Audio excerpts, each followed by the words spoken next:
welcome to Alpha's weekly art webinar.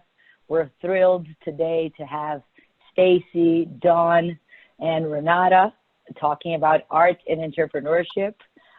So I'll let them introduce themselves one by one. Stacy, why don't we start with you, then go to Dawn and with Renata. And by the way, I'm Manuela. I'm one of the co-founders of Alpha. We're a B2B marketplace, and we connect companies to the visual arts. Hi, I'm Stacy. I'm the founder of Collect Interior, which is a luxury t-shirt brand supporting the arts and doing collaborations with up-and-coming artists, giving more purpose to the clothes that we wear and how we decide to feel good, look good, and do good. Hi, I'm Dawn. I am working with Stacy right now as an art and event and production consultant and supporting Collective Interior, supporting the arts during this very interesting time, to say the least. Amazing. Hi, everyone. I'm Renata Tome. I'm one of the co-founders of Alpha, and my job at this company is as a creative director.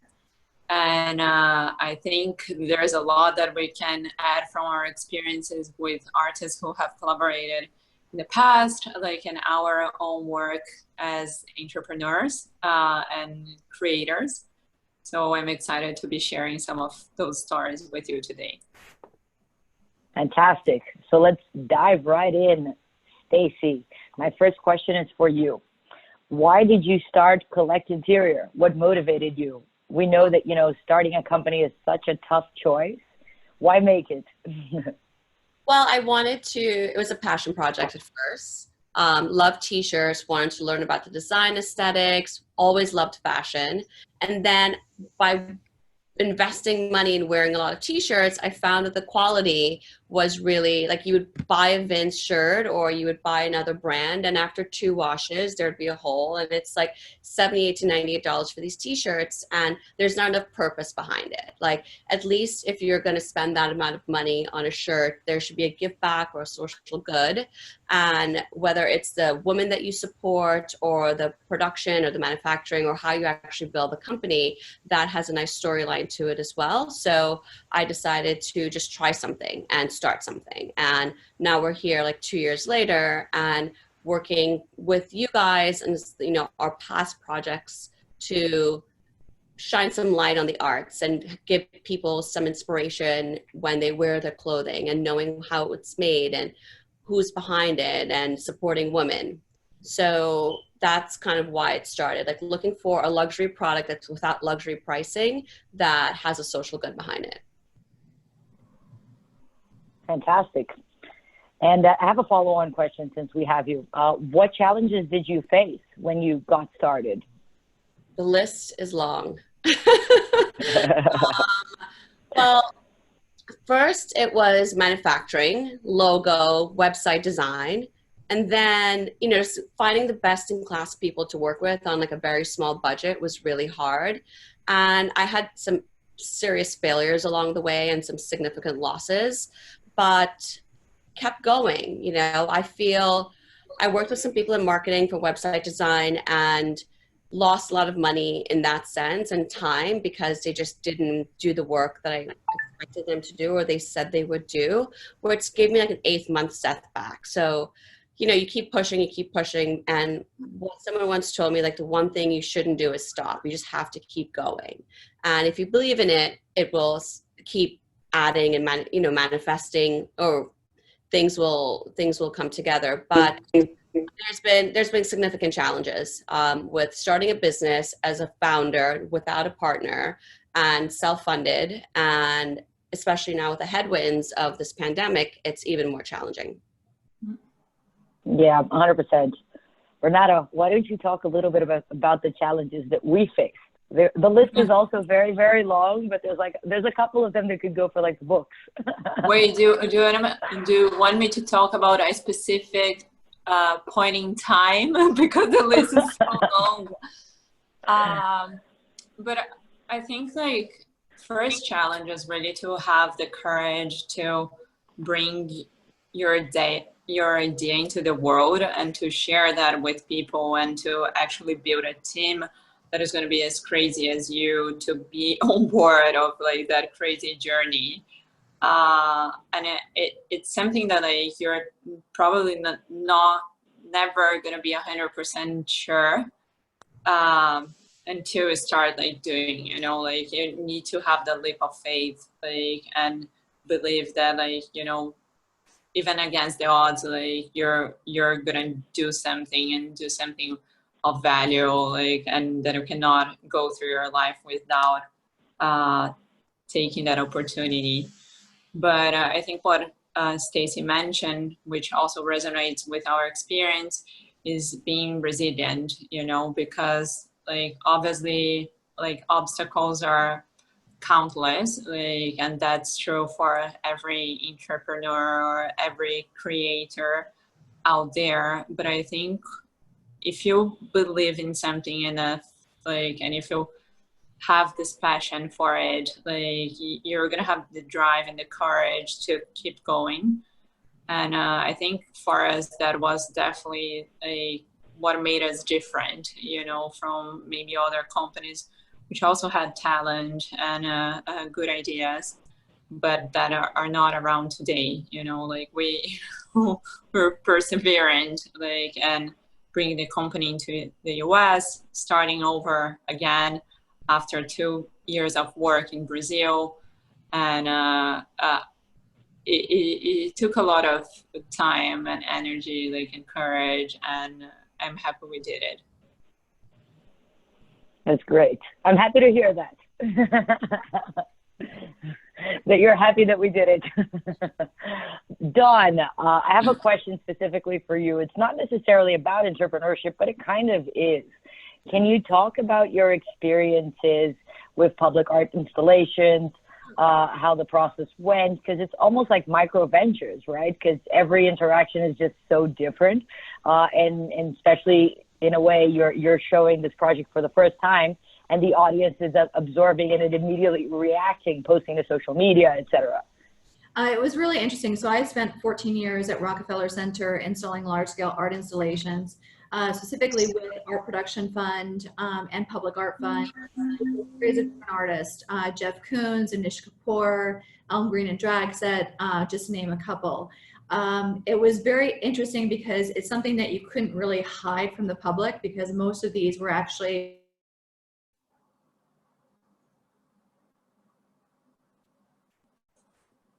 in the public eye.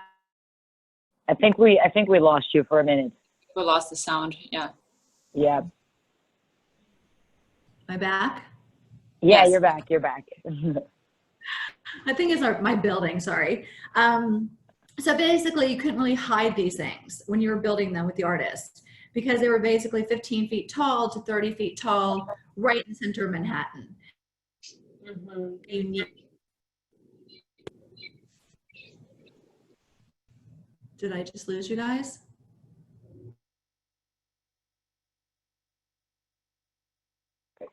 You were saying that you can't hide these things because they're 15 feet tall, right in the center of Manhattan.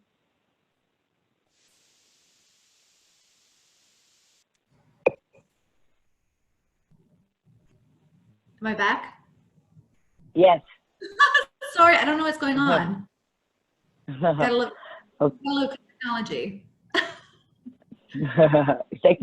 Technological challenges. Exactly.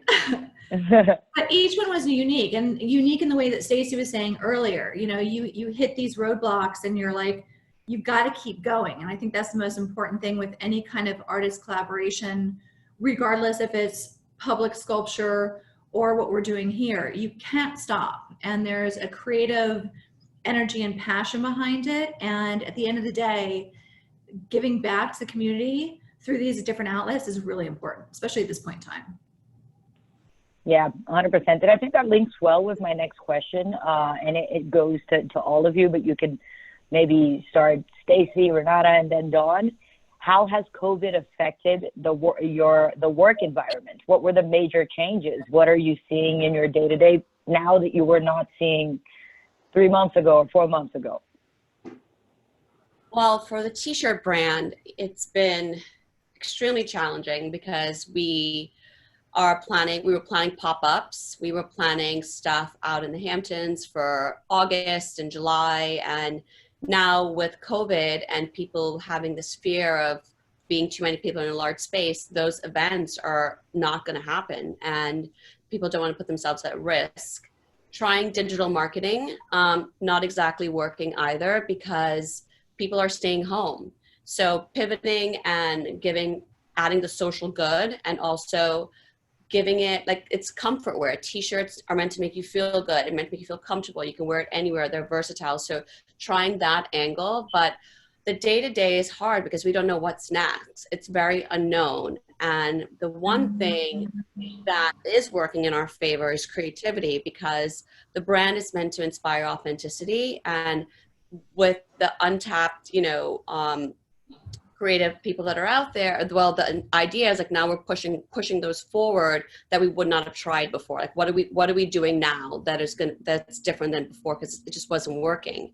And the digital marketing's going, but it's not where we need it to be, but we have to keep doing it. And maybe in August or something, we can do like virtual shows or virtual like styling guides for the brand. But the day-to-day is really challenging because we just don't know what's next with how to sell these products.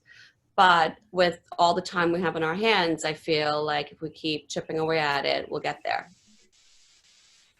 Yeah, and I have to agree with Stacy. I think for us, the biggest change was a lot of the projects we had ahead of us got canceled or postponed.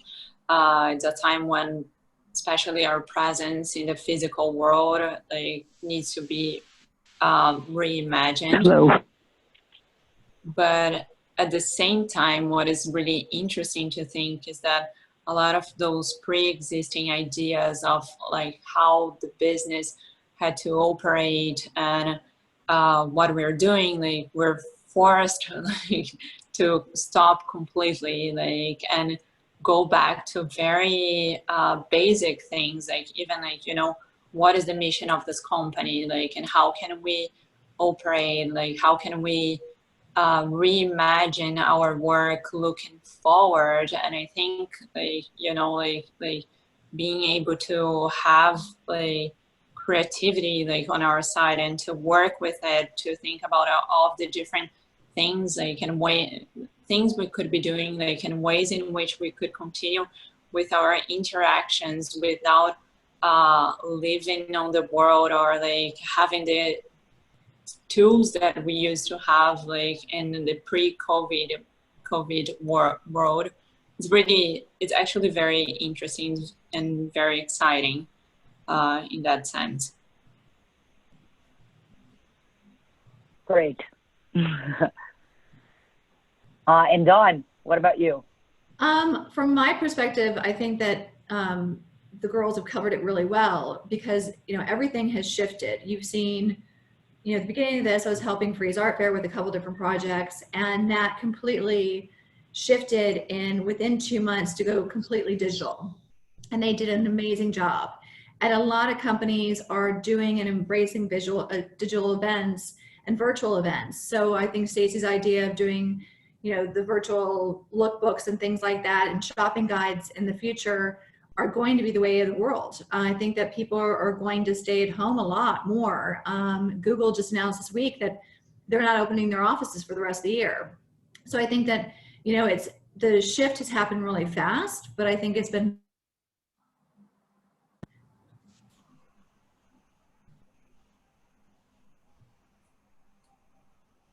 I think we lost you again. But I think let's shift back maybe to you, Stacy. Where do you see your business in 5 years looking forward? What's the path there? And how does this merge with this new world that we're living in? I think the path is community. And with the t-shirts, they're meant to inspire rebels, icons, non-planned plans, dreamers, lovers, and working within those archetypes to develop stories and highlight those people that are wearing the shirts, that love the shirts, and really forge the brand based on what the community wants, but it's gonna remain comfort wear. It's gonna be lounge wear. We are planning on doing it's gender neutral sweats and sweatpants for the fall season.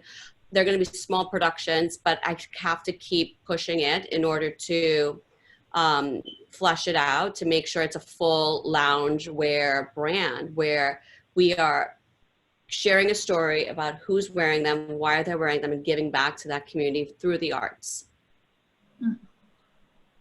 Fantastic. What about us, Renata? So much responsibility. Yeah, but in a way it's the same, you know. I think like for us, we've always thought of our company as very human-centric, both for our clients and the artists, creators who collaborate and who deliver amazing artworks and share those in our platform.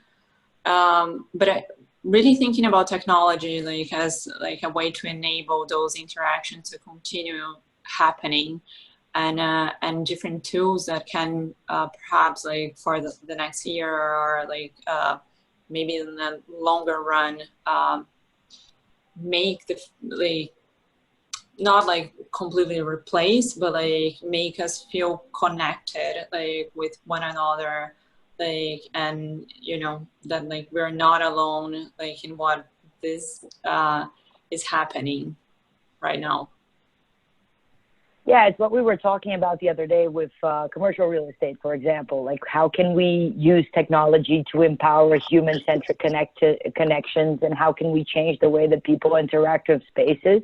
Even if there's no one there, we can use QR codes, we can use augmented reality triggers, we can use content that comes, you know, and you see the artist actually speaking to you directly and talking about that piece and his part in that local community. And we have a huge opportunity right now to really change how people interact within those communities and how we can help out the people that are in our neighborhoods and in, you know, the places that we live, because with a stronger community, it's better for all of us.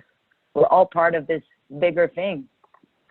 Yeah, and just to add on that, I think that, you know, if for a while the art market was so focused on the market, now it's interesting to think that like it's more focused on the art again, as it should be. So like the biggest purpose of art being like to communicate all those shared stories like that like we are living through, like, and like what is happening in the world right now, like, and you know, like to make us like feel connected, like then like it's really amazing to think that we can be a little part of that and to help this to continue to happen now.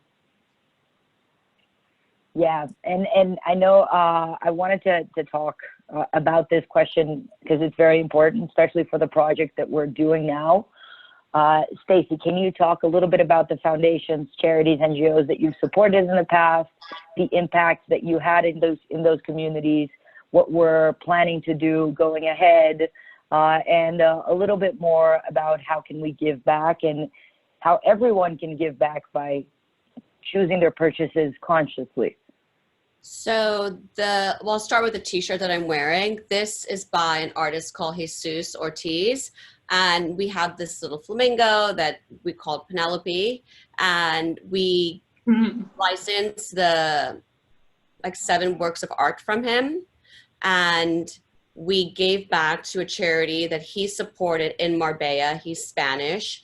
And it was a little coffee shop that was donating to kids' schools. So we were helping education there. And we have 7 more prints from him that we can license and put out, but we're just wondering when to roll them out. So this is the one that we've worked on prior. And right now we are thinking about 2 charities, 2 New York-based charities with the arts.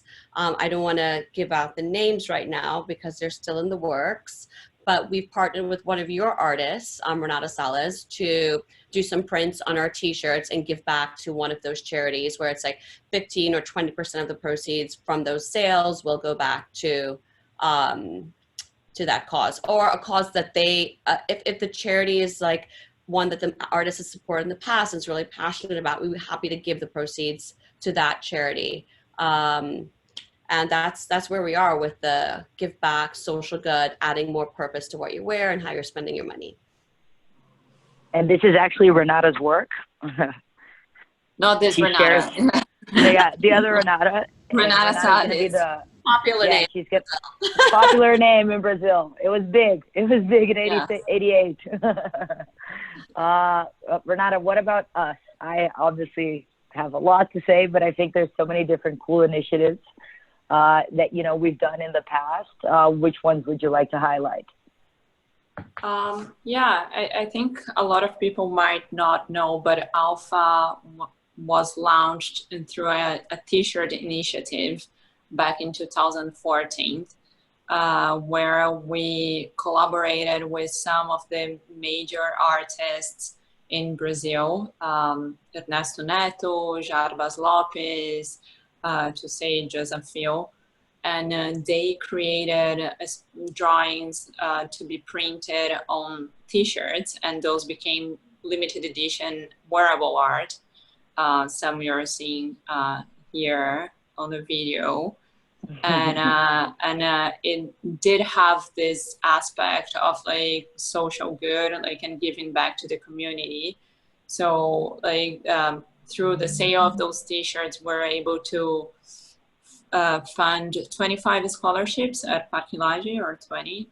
25, which is one of the most important art schools in Brazil. And the courses were lectured by amazing people, like as well. Like it was like definitely like a very unique opportunity for all of those people who participated. And so this has always been a part of our DNA, like this idea of like giving back. And I think for a lot of the artists who have made it like as an artist, or like who can have a living through like their artistic practice, they can still relate to that struggle of like not knowing, like, and having that passion, which is bigger than what they can explain, or like bigger than rationality, like, but yeah, so uncertain, you know, the creative flow, it's not something that is stable, like, and not because like there's something wrong, but that's how it is, you know. So I think like it makes like their lives like very uncertain at times too.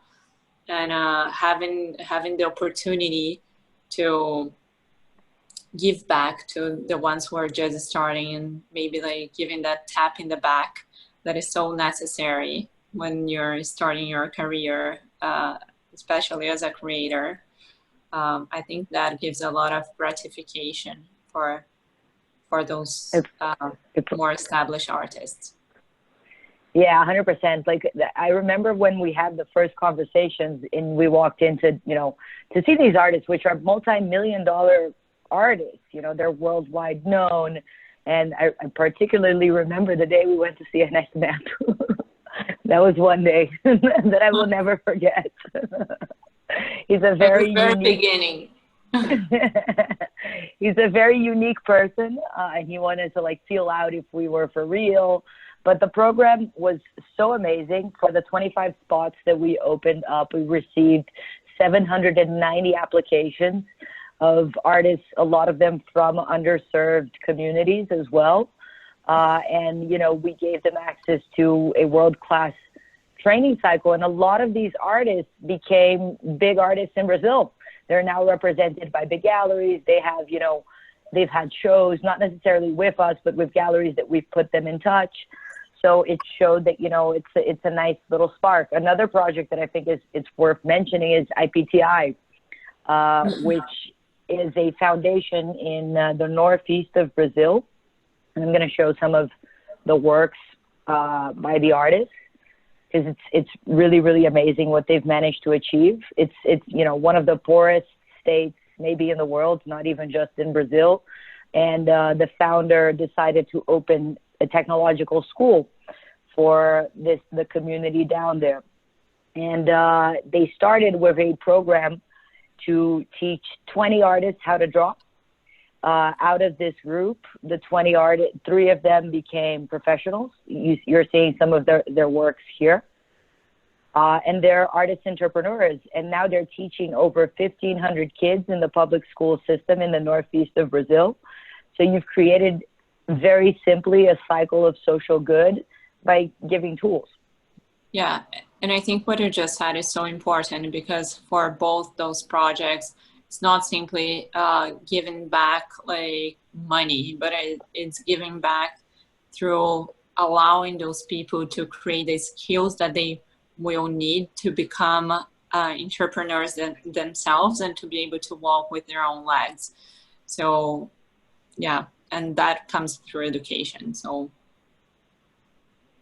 yeah, we have time for Q&A as well. So if you're, in the panel, either raise your hand or send a message. You can ask a question to any of the panelists. We're going to be announcing the charities and the upcoming artists that are going to be doing the t-shirts. Renata Salles is the first one, but we have 2 more amazing artists that have just confirmed as well. There's even going to be a component of personalization. So please feel free to ask questions. If not, we're just going to keep talking about some more amazing projects. So I have a question for Stacy. Stacy, I'm curious, did you try reducing prices or doing anything for discounts or something like that to try and create some additional sales during this? Yeah, so we've been running 30% off. We've been running buy one, get one free. We have a Memorial Day sale coming up. So there's definitely marketing in the works that we're constantly promoting. Has it worked, or are you afraid it devalues the brand or any of that kind of stuff? Pardon? Are you afraid that it might devalue the brand? No, I think that with the social good component, we want to make sure we have that in the pricing as well. So and with the artwork that we're going to be printing and the amount of colors that might be used, that's going to be, has to be taken into consideration as well. Yeah, someone told me this a long time ago, and I think it's one of the things that stayed with me the most. In order to be sustainable, you have to be a company that's able to pay for their costs and a little bit more, because that's the only way that you're going to be able to make this a ongoing thing. Or else you get tired and, you're just working for everyone else and you're not able to pay the bills. How can you be sustainable if you can't stay in business? Right. Mm-hmm. Dawn, speaking more about public art, are there any new projects that are going to be rolling out for this year? Has everything been delayed to 2021? What's the spirit there? Because I feel like that's still a way that we can be socially distant yet connected to bigger projects, right? Right, absolutely. I think a lot of the fairs, going back to Freeze, they're actually doing something very unique because they do have Free Sculpture Park. That's going to be at Rockefeller Center. They can kind of adjust those dates because with sculpture, you can be social distancing. So I was happy to see that they're still trying to stay on the books for this year. They're looking at August or September. They're still talking about Freeze, London, and also LA versus next year. New York Auto Show, not art, but art for other people. That's also being pushed to the fall. So I think that there's going to be a lot of things. And to your point with real estate, I think that sadly, with a lot of the empty retail spaces, those are really great opportunities also for art and social distancing. So I think that, galleries are going to continue doing the online, but I think they're going to do a lot more in their windows as well. And I think that, through this entire couple months, I think a lot of interesting art pieces are going to come out of it, whether it be music or poetry or sculpture. I think once we can kind of open our doors, you're going to see a lot more creative outlets that are coming through the doors. Yeah, we agree. Hey, what are we thinking for the rest of the year in terms of creative content? Well, we did start doing those webinars where like today, like this one. Yeah, like we try to bring to the our audiences side, like amazing projects, and amazing people like Stacy and Dawn. who are doing something like which is interesting and which has a purpose. But we're also like trying to interview artists who are already a part of the platform as a way to show how different their worlds look like, and to create those human connections which are so important for you to sometimes really understand their work. Which you see the final product on the platform, but like once you understand a little bit where that's coming from, it makes it like way more interesting. And I think like we're lucky because like a lot of our work already happened online. So we're kind of like just like developing something that like it already existed, and from like the previous experiences we've had in the past, especially with clients, what are tools that can, at a time of like no physical interaction, really like help us continuing doing like the way that we've been doing, like in a great way, like and until like things change, or like I don't know, maybe this is the new reality that we're gonna have looking forward. So yeah, like it has given us the time, like an opportunity to really like become more of creators and to build a stronger platform and community. Yeah, I think we fast-tracked a project which we've always had as something in the back burner that we've wanted to have, because we feel like it's essential, and it's exactly what Renata is saying, content. So we now have a video platform. You can see it on Alpha. We launched it in record time, even for our standards as a startup. It was up in maybe 3 weeks, and we'll be posting always interesting things, industry events, artist Q&As from within their studios, but socially distant. If you do have any other questions, we're going to wrap up with one last round of questions for the 3 panelists, and that is a book that you're reading to keep you sane, any food that you're eating to comfort you, and activities that are possible to continue. Well, can you hear me? Yeah. No, you're muted. I've been reading The Transformation by James Gordon and learned about it from The Well, and it's given me some really interesting tools on how to cope every day, fears, how to like work through them, anxiety, and just like day-to-day stuff that you really wouldn't think about. This book is really amazing. It's called The Transformation by James Jordan. And the other thing, I've been baking a lot and lemon poppy pancakes. I've been running,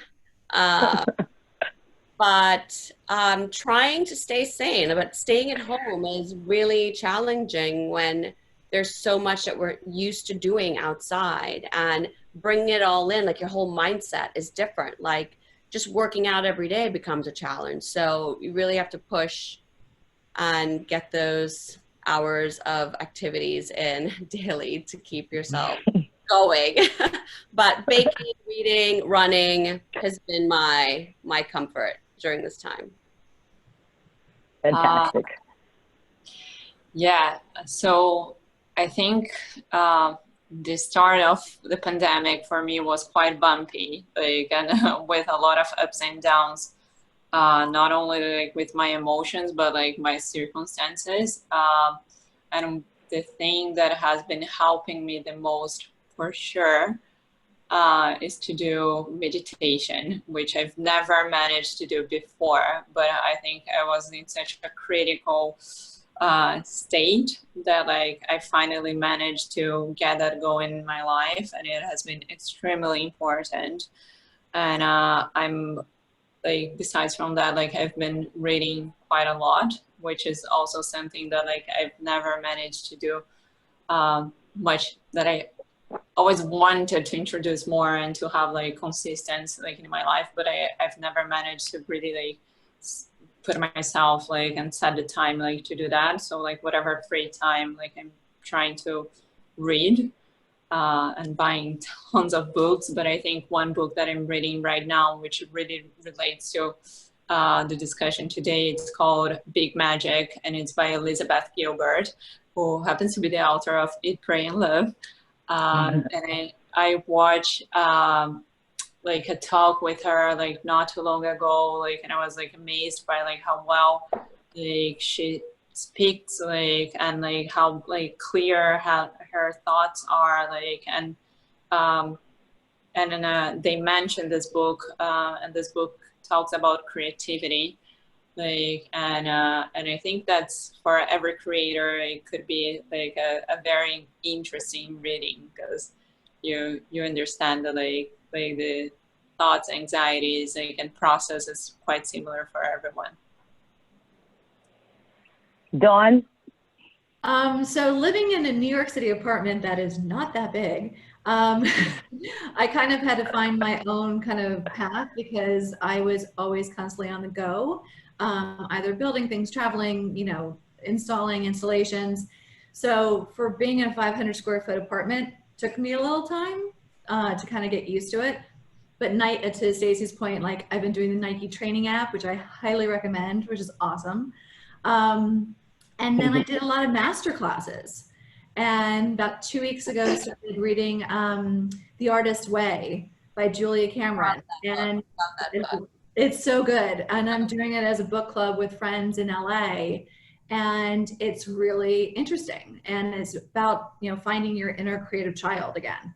And so during this time when we're discussing creativity so much, and you know that there's so much going on out there creatively, it's very interesting to kind of rebalance that. And also kind of has a little bit of a meditation aspect too. So it kind of combines everything that I was looking for. So that's kind of how I'm keeping sane at the moment, to say the least. Oh my God, I'm gonna buy another book. It's amazing. I love it. I love it. Yeah, and me, I started Stanford last week. I was supposed to be there, and so it's a little bittersweet because I've been trying to get into Stanford for the past 10 years, and I finally got in, and COVID came, and it's now a remote program, but there's a ton of excellent reading material. Built to Last, I think, is the most known book. It's by the guy that came up with the course that I'm doing, Jerry Porras. And the thing that has really been keeping me sane is my little baby. Okay, so guys, thank you so much for an amazing panel. I think this was one of the best ones that we did so far, and it's because of all of you. So let's, you know, keep everybody posted on the t-shirts that we're launching. They're going to be really amazing. They're for a good cause. We hope that you all get your own t-shirts. They're going to be beautiful, and they're coming soon in the next couple of weeks. Yeah, that's right. Thank you, guys. Thank you. Thank you. Bye. Bye.